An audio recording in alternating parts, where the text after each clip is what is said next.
Welcome to the Strive AI tutorial on our more features, right? The thing that we put off on the more tab.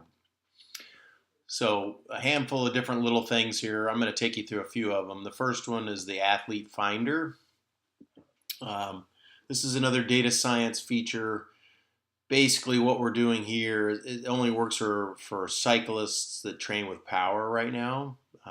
We'll do it for runners with power as well very soon.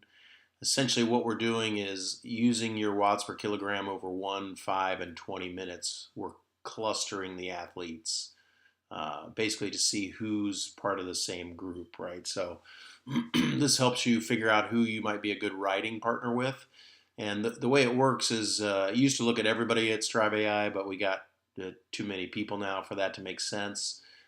So it looks at your geographies that you do activities in, right? So for me, it got really big when I started doing the virtual rides, going to London or Watopia on Zwift. A lot of people do that.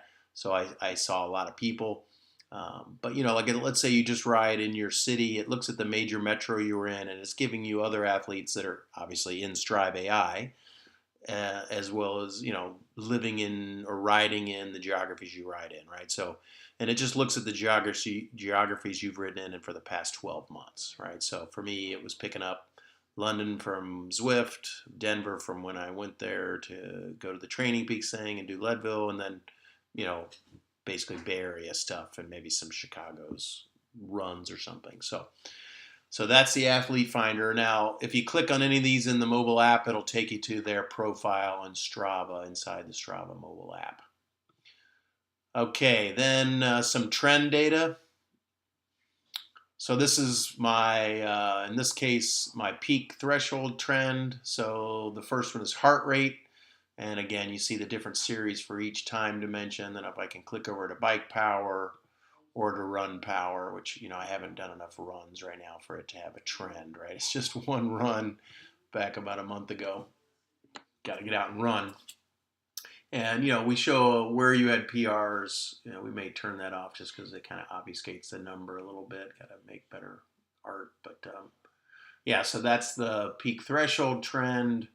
And then if we come over to training peaks, if you train with a power meter on your bike, we calculate these training peaks variables, normalized power, intensity factor, and training stress score for each ride. So you can see those as well. So that covers, there's a few other little odds and ends in here, but those are the key things. And thanks for listening.